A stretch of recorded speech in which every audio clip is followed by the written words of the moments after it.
Hey salut, j'espère que tu vas bien, bienvenue dans cette nouvelle vidéo, bienvenue sur la chaîne Iron Psychology. Aujourd'hui, on va améliorer la qualité de ton sommeil avec 6 petits conseils, tu vas voir c'est super simple. On commence tout de suite la vidéo, mais avant, n'oublie surtout pas de t'abonner, d'activer la cloche et de lâcher ton plus gros like.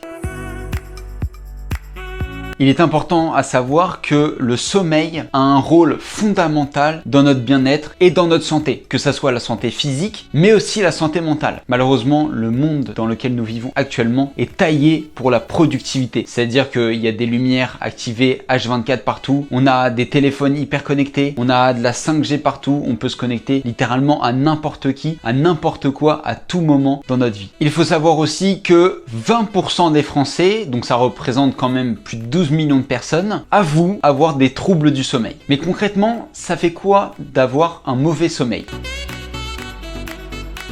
Notre sommeil est piloté par notre boussole interne. Notre boussole interne, elle s'appelle aussi le rythme circadien naturel ou rythme circadien, c'est la même chose. Et ce rythme circadien détermine notre niveau d'énergie et donc quand on n'a plus d'énergie et on doit aller dormir. Avec le développement de notre société, de nos nouvelles technologies, le rythme circadien a fortement diminué chez énormément de personnes. Il faut savoir que ça a des conséquences dramatiques parce que ça veut dire que notre qualité de vie est en danger maintenant. Alors, attends, je m'explique. Les scientifiques ont fait des petites recherches et ont démontré que avoir un mauvais sommeil impacte notre physique mais aussi notre mental. Avoir un sommeil de mauvaise qualité peut engendrer certaines maladies. Donc là on va parler d'abord du côté physique et on va voir après le côté mental, tu vas voir c'est 1000 fois pire. Le fait d'avoir un mauvais sommeil peut provoquer certaines maladies comme Alzheimer, il y a des maladies cardiovasculaires qui peuvent être entraînées, des AVC et même le diabète. Et bien sûr si tu fais un petit peu d'activité physique, le fait d'avoir un mauvais sommeil ne va pas te permettre de récupérer totalement. Et donc par conséquent, tu vas avoir des baisses d'énergie dans la journée. Bon voilà, rien que ça déjà c'est inquiétant, mais tu vas voir qu'au niveau de l'état mental, c'est encore pire. Au niveau de notre mental, le fait d'avoir un mauvais sommeil va engendrer des prises de décision rapides et risquées du coup. Ça va aussi diminuer ton empathie, ça va augmenter fortement la sensation de ta propre douleur interne. Tu vas être beaucoup moins gentil et tu vas être en moins bonne santé. Tu vas apprendre beaucoup moins vite et beaucoup moins efficacement et ta régénération des cellules va être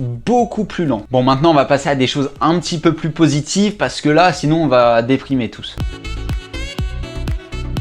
Conseil numéro 1, la régularité du sommeil. Il faut savoir que notre cerveau adore tout ce qui est régulier, tout ce qui est toujours pareil. Donc c'est important d'aller s'endormir à la même heure, de se réveiller à la même heure et ce, peu importe les jours. C'est-à-dire les jours de semaine, les week-ends, les jours fériés, pendant les vacances. Bien sûr, personne ne le fait. Mais c'est ce qui est conseillé pour avoir un meilleur sommeil. Et ce, même si la nuit précédente a été une mauvaise nuit. Conseil numéro 2, la température. Il faut savoir que pour s'endormir, le corps et le cerveau ont besoin d'une baisse de température d'environ 1 degré. Sachant que la température idéale pour s'endormir est 18 degrés. Et oui, je suis d'accord avec toi, ça a l'air d'être froid comme ça, mais c'est la meilleure température pour s'endormir. Ou plutôt pour s'endormir plus rapidement. Conseil numéro 3, l'obscurité. Il faut savoir que le fait qu'il fasse noir dehors ou qu'il y ait un environnement sombre autour de toi va provoquer la création d'hormones qui s'appellent la mélatonine. La mélatonine, elle régule naturellement ton cycle de sommeil. Comme je l'avais dit un petit peu plus haut, malheureusement, la société, elle nous incite à la productivité non-stop et du coup, il y a des lumières partout, il y a des fausses nuits partout dans toutes les villes du monde et donc c'est compliqué de trouver une obscurité totale. Pour ce faire, il est conseillé déjà assez connu mais classique d'éteindre tous ces écrans 1 heure avant d'aller dormir. Et si possible, de commencer à éteindre certaines lumières de sa maison ou, pour ceux qui ont des ampoules connectées, de diminuer la luminosité de la lumière. Conseil numéro 4, c'est de sortir. C'est de sortir de son lit. Si on reste entre 20 et 25 minutes grand maximum dans son lit, il est conseillé de sortir. Tout simplement parce que dans notre cerveau, le lit, il est fait pour dormir. Et donc, si on y reste réveillé, notre cerveau, petit à petit, va assimiler notre lit à une zone d'éveil. Or, ce n'est pas du tout le cas. Et donc, pour retrouver la bonne habitude de notre cerveau à assimiler